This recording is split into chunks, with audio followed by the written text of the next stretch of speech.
slovenskí hokejisti majú za sebou tréning pred duelom s Kazachstanom. Čomu ste sa venovali? Tak len chceli sme chalanom zase naštartovať po včerajšom zápase trošku ten zápas vykorčulovať.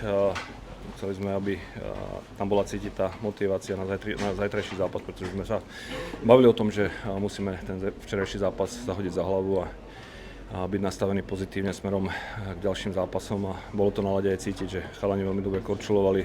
Samozrejme pomohli sme sa aj presilovým hrám a súbojom, pretože tie súboje musíme zvládať lepšie ako v poslednom zápase. Úvod šampionátu nevyšiel podľa predstav, ale stále je tu veľa zápasov. Čo bude treba zlepšiť v tých ďalších dueloch? No, musíme byť tímovejší a robiť oveľa menej chýb v strednom pásme. Nestrácať tie puky, pretože cez modré čiary vždy je to nebezpečné, keď sa hráč rozhodne vymyslieť niečo naviac. Keď som pod tlakom, tak to treba dostať za obranu súpera, korčulovať za tým pukom, vyhrávať tie súboje za ich obranou, proste udržať sa na puku. Čiže my sme si rozobrali aj video a je cítiť na chalanoch naozaj, že už aj na tom videu vnímali, že tie detaily musíme robiť lepšie a na ľade to bolo takisto cítiť. Čaká vás ďalší duel s Kazachstanom, je to super, ktorý potrápil na posledných dvoch šampionátoch Slovákov, tak čo na ňo bude platiť?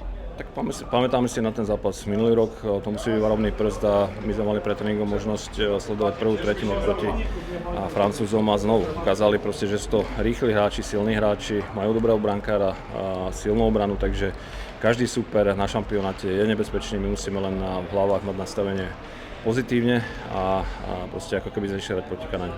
Slovenskí hokejisti včera vstúpili do turnaja prehrou s Nemcami, možno s odstupom jedného dňa. Ako vnímate ten zápas? Musíme na to zabudnúť a poučiť sa iba z tých chýb a lepšie nastúpiť na ten ďalší zápas. Kde boli tie chyby? Ja myslím si, že prvú tretinu sme boli zbytočne ustrachaní.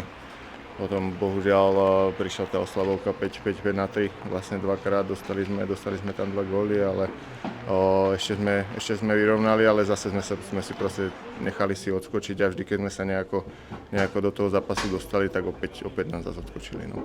Zajtra vás čaká Kazachstan, super, ktorý na posledných dvoch šampionátoch Slovensko potrápil. Aký bude duel? Určite náročný, ak aj každý jeden zápas tu a musíme k tomu ešte lepšie pristúpiť a proste začať hneď od prvej minúty. Ako ty vnímaš, že hrávaš prakticky turnaj na domácom štadióne? Tak je to, v podstate poznám tu ten areál, poznám tu mesto, mám tu veľa známych kamarátov a tak osobne si to užívam.